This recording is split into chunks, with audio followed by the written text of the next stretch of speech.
मुखालिफिन मेरे ट्रैप में आ गए, तीनों बंदूक के निशाने पर हैं, ये हमारा मुकाबला नहीं कर सकते। कौम ने तीनों डाकों की शक्लें देख ली, अदम एतमाद तो नाकाम होगी। 2023 का इलेक्शन भी इनके हाथ से गया। वज़ीर आज़म इमरान खान का कन्वेंशन से खिताब।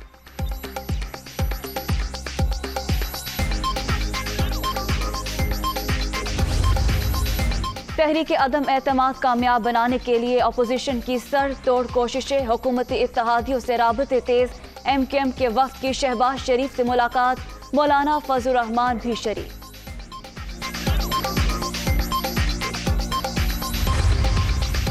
और मौजूदा हालात में किसका साथ दे, काफ लीगी क़यादत ने फिर सर जोड़ लिए। चौधरी शुजात के ज़ेर सदारत पार्लिमानी रहनुमाओं का इजलास।